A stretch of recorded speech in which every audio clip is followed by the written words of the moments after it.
on a hill above the sea. Power in the voice of a supporter. But it all amounts to nothing. Together we don't sing. There's power when we're North Boise. ST loyal forever. Someday in North County. Desert to islands. Get loud now, you and me. All our voices strong together as we cheer on our team. There is power when we're North Boise.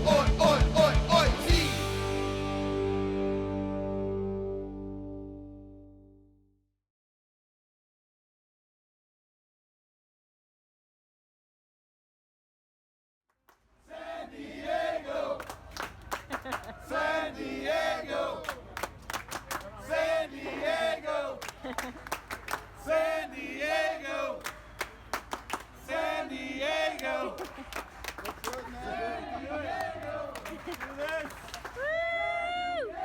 Everybody kind of knew midway through the actual election day that things weren't going the way that we wanted them to go.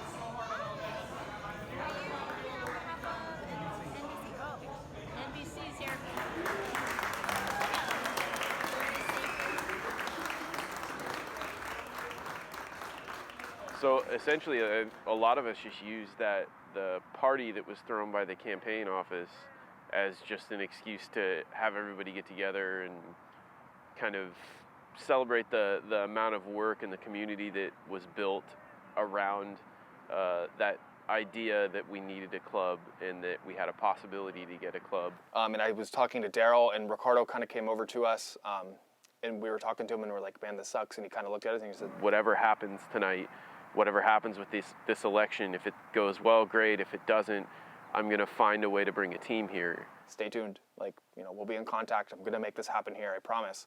And I kind of just looked at him like, I'm not really sure what that means, but, the look in his eye was like something special, like, oh, there's something here, And also, I think there was a general sense of nobody here is really giving up. But I think in the back of all of our minds, there was a definite feeling of just exhaustion. I know from Steve and my perspective, in the midst of all of that stuff, attempting to start families, and there was just so much flying around at that point for he and I that when the election day was over and we all went home the next day, it was like, okay, we don't have to talk about this for a little while. Obviously, eventually we're going to have to talk about this, but we don't have to do it for a little while. From then on, kind of just lay low. Like, it was just wow, that was a lot of work.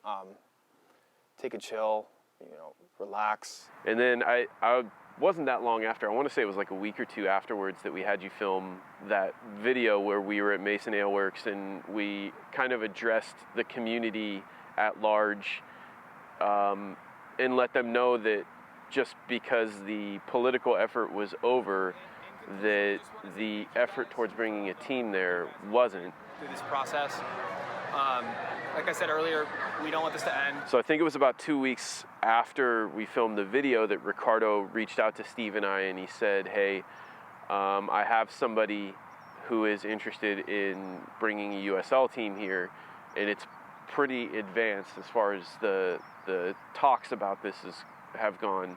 It's pretty advanced. He said, can you meet us at some place? He's going to be in town this day. Can you figure out a place and we'll meet up? Man, here we go. Right back at it. And he was like, yeah, but we wouldn't have it any other way, right? Because knowing him, knowing myself, no matter how much work we put in before, this was a new opportunity. And I would have never forgiven myself.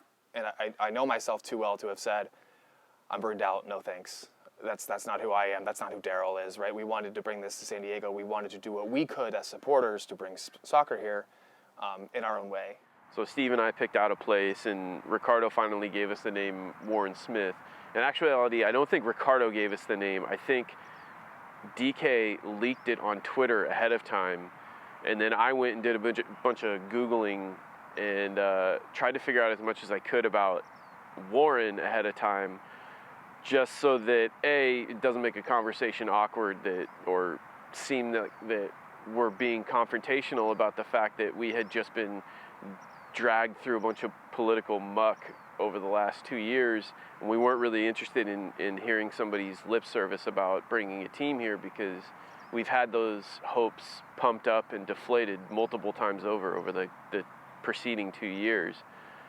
And everything that I found online about him was just more and more good information about his business savvy, about how genuine he is, how much the community in Sacramento loved him. Sacramento Republic, he was involved with Oklahoma City at the time to help them. So Steve and I went to Pure Project and met up with them. We met with Ricardo first for like half an hour or something like that and kind of talked things through, and he kind of briefed us on, USL, and we've kind of been in contact, and we talked a little bit about the past, we talked a little bit about moving on, and we talked a little bit about the future, and then Warren ended up showing up.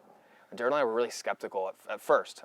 At very first, we're like, who are you? What are your motivations? Because that's one thing that was a big deal from us from Soccer City, was their motivations seemed to be, the best plan for San Diego, but his motivation back then weren't just for soccer, right? That was like part of the Soccer City plan, but Warren's motivation was a soccer club. There's just something about him that he understands everything from the relationship with the supporters, how we're independent, but we're valuable to the club. Like, we matter, we create the atmosphere, and they need to build something that fosters our growth too, because that's how we connect with the larger community. He just got it. Anybody that meets him knows he's just so endearing and personable, and he just strikes you as immediately genuine. And Steve and I, although we had spent a few weeks kind of distancing ourselves from the conversations about bringing a club here, it was kind of feet first back in.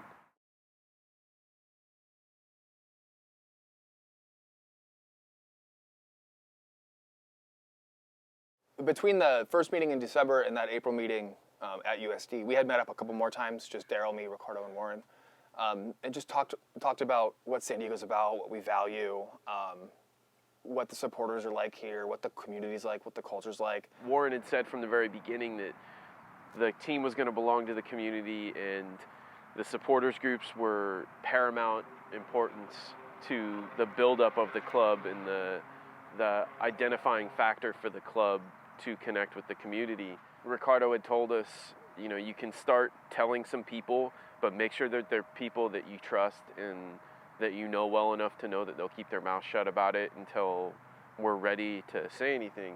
Warren and Ricardo were just incredibly interested in meeting these people and getting to know them. This could really work. Like, that we could be here in 18 months, or less than 18, 12 months, like building something, like here singing for our club and growing this family and this fan base that we've always wanted here. So when we talked about doing that first meeting, we're like, okay, we're going to invite the people that we know will support this club, that supported Soccer City, that would support soccer. They go to Cholos games, all this stuff.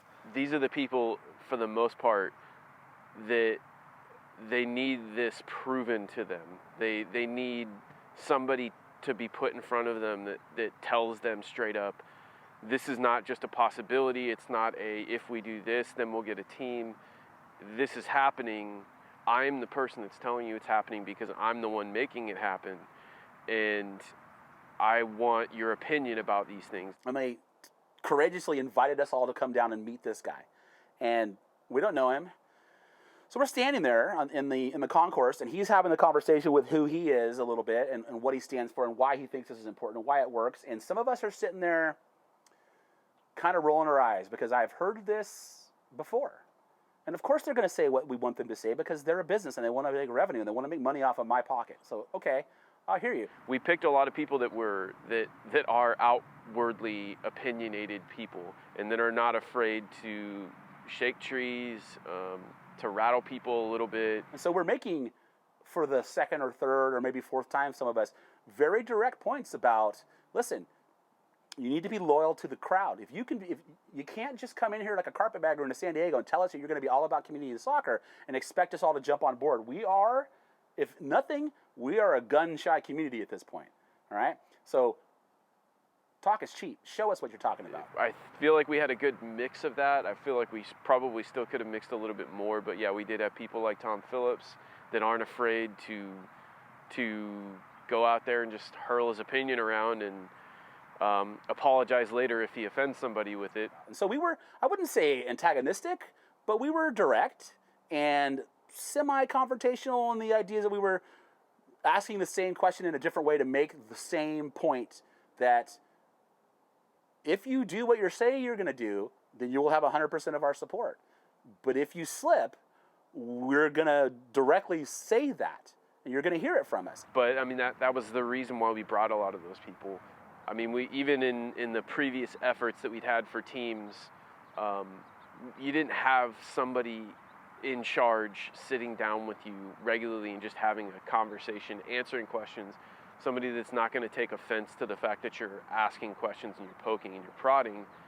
And that was what we wanted people to see out of Warren, was just, again, it was that genuine nature, that person that is real. He's an everyman, and he's also dedicated and determined to do something here. And then we went back to Coronado and just had beers, and he bought some pizzas, and we just like got to know each other, getting to know these people that Daryl and I have gotten to know over the past 5 months, over probably 5-6 meetings, getting to know, letting Tom meet him and Kim meet him, and my wife meet him. Like they got the same vibe that Daryl and I already had. And I think after that meeting, when people had a chance to see him and sit down with him and talk to him, it was just, it was one of those things like, we all wanted MLS here, but man, I don't know that it could have worked out any better than this guy showing up on our doorstep and this all happening in the 6 months after this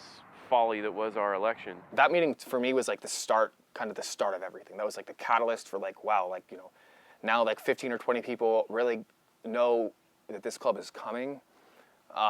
15 or 20 people kind of know who's going to be running it, what they're all about. And from there, we started planning the next stages. We were running from that point forward, just organizing events and meeting up with people and trying to figure out who the players were that were going to be involved in bringing a club here and displaying to these new people that we were worthy of a club and we'd been waiting on it for so long, and B, the people that were going to be interested in starting something new, an actual supporters group that wasn't affiliated with a political effort or a ballot measure or anything like that, that it really was for finally about just, we're getting a team and let's build a fan base and let's build this crazy supporters group.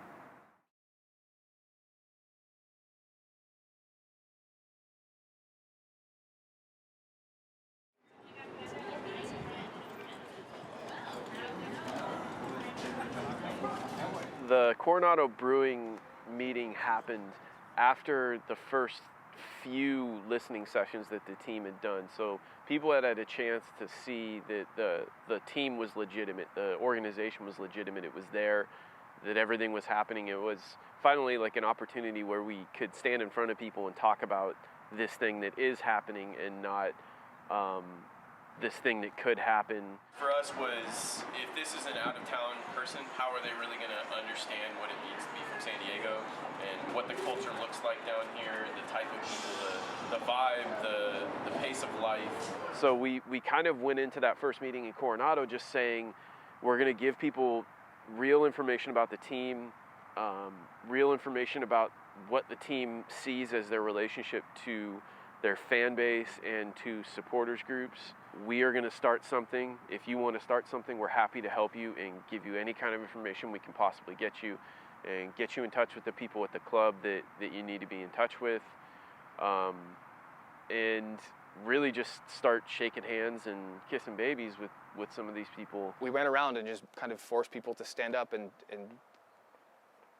say who they were. What's your name? Why are you a soccer fan? Why are you here? I'm Drew. I support these guys. The football chicken. But it was great. I mean, even after we met people, we opened it up for discussion. What do you want out of a supporters group? We took some notes and tried to keep all that in mind from the very, very, very beginning. All the meetings and stuff that we had with the club, now we're starting to meet people that were going to be our brothers and sisters in the stands, right? We were starting to meet people that were going to be there week in, week out, and going to sing for us and step up. I said that the meeting at Coronado was kind of the catalyst for kicking things off, and that was like the first, like, wow, this is really happening. Like, it was really exciting that like the supporters culture and supporters group was starting to form in its own unique San Diego way. So that was a blast. It was really fun. Excited to meet all of you, and let's get this going.